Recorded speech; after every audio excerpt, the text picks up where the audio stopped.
There we go. Okay, so the first picture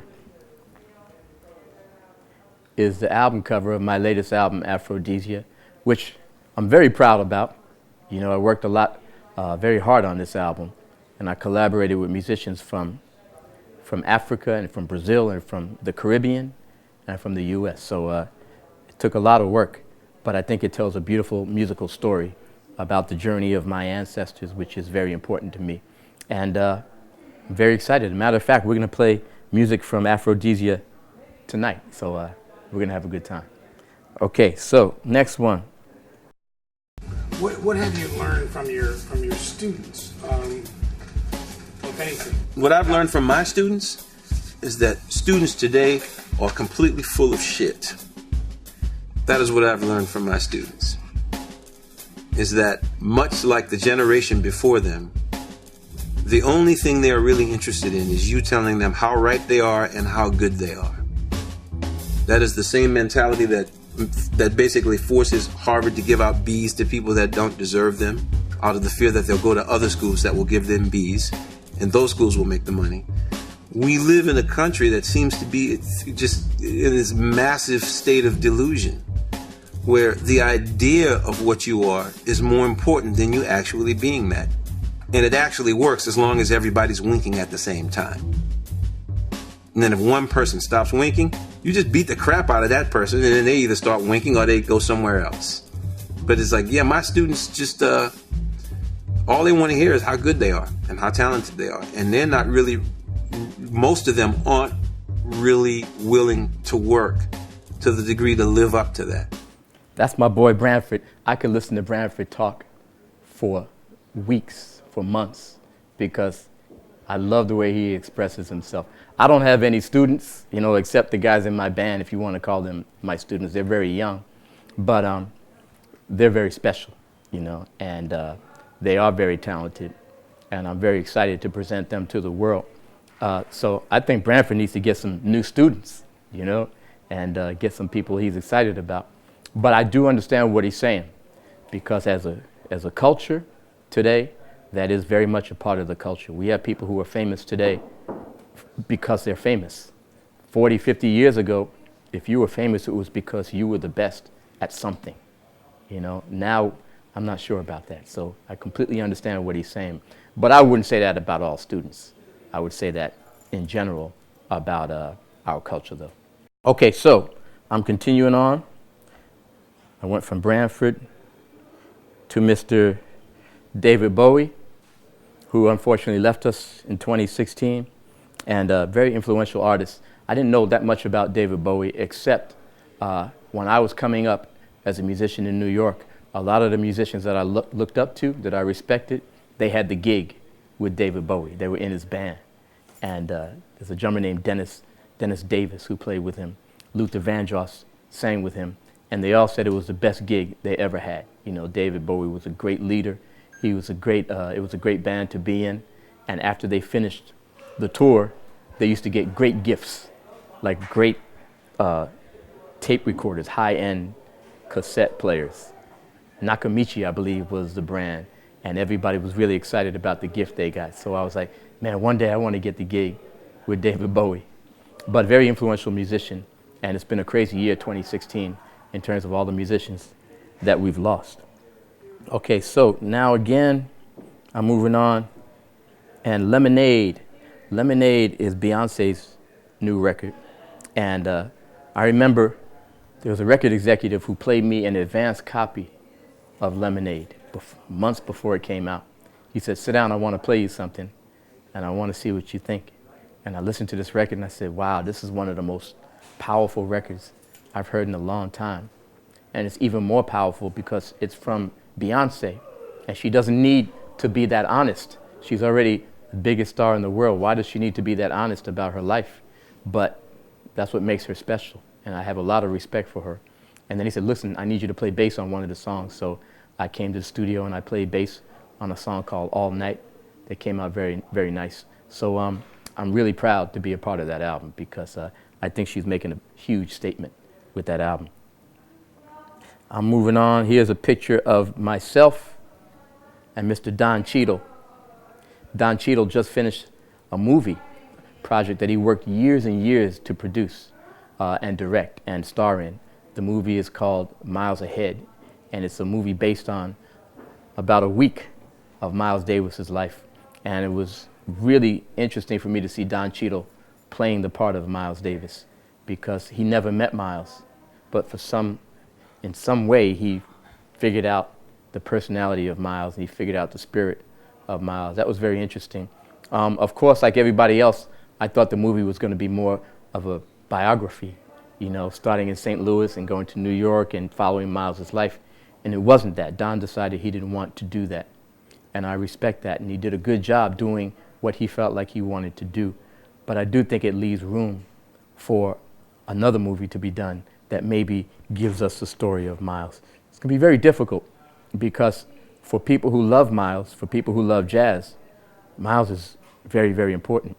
But for the other 85% of the world who don't know who he is, to do a story about a jazz musician is going to be a hard sell. It's going to be hard to get people interested in it, but it still has to be done. So I'm looking forward to, you know, Don's movie being successful, and then a follow-up that maybe tells the full story. Let's see. Next is Mr. Prince, who also left us in 2016. And he was very influential in my life. You know, we're about the same age. I think maybe he's a year older than me. But I remember hearing this 19-year-old kid with his album, and I went, wow, this guy's incredible. And hearing Prince really made me feel free. I played a lot of instruments myself, you know, and I said, wow, this guy plays every instrument on his album. That's okay? All right, good. I'm going to start doing the same thing. And just to see somebody that in control of their music and that talented was really an inspiration. He plays guitar, of course, he sings, he plays the keyboards, and he also played great bass. And I used to steal licks from Prince, you know. I never told him, but I was stealing some of his licks, so he's a very influential musician. Here I am on stage with Mr. Enzo, and we had a great time. This is maybe 7 months ago. We did a tour here in Italy, and we jammed, and he was my guest artist. And man, we had such a good time. Such a good time, in fact, that I think we're going to get together maybe and try to go in the studio and record a song, because the guy is very talented. Mimo, who's the organizer of this whole thing, he introduced me to Enzo, and he said, Marcus, you got to meet this guy. This guy's pure music. And when I met him, that's exactly what he was. So I'm looking forward to working with Enzo. And then after Enzo, we've got Mr. Donald Trump and Mrs. Hillary Clinton. And these are our two potential presidential candidates. And everybody in Europe is really asking me, Marcus, what's going on in the United States? Are they serious? Is this really going to happen? And if it was a year ago, I would tell you, no, don't worry. You know, it's not going to happen. But right now, there's a real possibility that Donald Trump is going to make a serious run at the presidential candidacy. And, you know, we're in an era of fear right now. People are very afraid. They're afraid of immigration. They're afraid of unemployment. They're afraid of a lot of things. And I think you're starting to see the reaction to that fear. You know, the Brexit was basically, in my opinion, a reaction of fear. You know, people in England who are afraid of immigration and blaming immigration for the quality of their life decide, you know what, maybe let's go back to the old days when England was separate. You can't really ever go back, in my opinion, and I think that's a mistake. But I think a lot of people are feeling that kind of fear. The United States, too. Immigration, there's a lot of racial tension, especially now. I mean, the situation in the U.S. after, you know, 2 other blacks got killed by police last week, and then 5 policemen were killed in Dallas. I just talked to some friends of mine. You know, we're here in Europe, but I talked to some friends, what's it like at home? And they said, man, the atmosphere is different from what you've ever experienced before. There's so much tension. It's a whole different thing. You would think it's maybe 100 years ago, and that's a scary thing. So we're going to have to see how this plays out. But it's a very tense situation in the U.S. Then we have, I was going, who is this guy? And I said, oh, that's me. I was appointed an artist for peace by UNESCO a couple of years ago. And, you know, my job with UNESCO is basically to just go around the world communicating with people through music and showing people how much we have in common. Sharing music, sharing culture, sharing ideas, especially with young people. And the idea is if I can play music for young people, like go to a school in Russia, go to a school in Brazil, and show these young kids my personality, then when they grow older, it'll be harder to convince them that the people over there are evil. You know what I mean? They say, wait, I remember an American I met when I was 7 years old. He was very cool. It's very important to get to kids early. So it's one of my jobs with UNESCO. Also, I'm the spokesperson for a project they have called the Slave Route Project. And the aim of that project is to make sure that people are aware of the history of slavery, particularly the North Atlantic slave trade. And that's what my album Aphrodisia was all about. Just wanted to acknowledge that journey, how difficult that period of history was with slavery. And I also wanted to celebrate how powerful the people who were enslaved were to come through that period, maintain their dignity, maintain their humanity, and come out on the other side with such amazing music also. That's important to me. So that's what I'm doing with UNESCO. Man, they got me working hard here, man. Hold on. Here's a picture of me with an instrument that you might not recognize. It's called the gembri. And it's a very fundamental instrument for a music called Gunawan music. And Gunawan music is popular in North Africa, in Morocco. And I went to visit Morocco a few years ago, and I got to play with the Gunawan musicians. And this Gunawan music is so powerful. 30,000 people dancing, spiritually involved together, moving together for 3 days, you know, and this beat, this rhythm just going. It's just maybe 7 or 8 guys with metal maracas, right, called kakeb, and one guy singing, chanting in Arabic and playing this gembri. And it's a beautiful instrument. After our jam session 3 years ago, they gave me this instrument as a gift.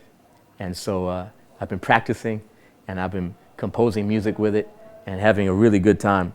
It's really opened my ear up to something new. Okay, and then finally, guess what? Right where we started, I probably started at the end, but my album Aphrodisia. And like I said earlier, this is the result of my investigation of the journey of my ancestors and how music traveled with them. So you'll hear music from North Africa, you'll hear music from West Africa, and you'll hear how it traveled to the Caribbean, to South America, to New Orleans in the south of the US, and eventually up into the whole country. So the music tells a story if you know how to listen to it.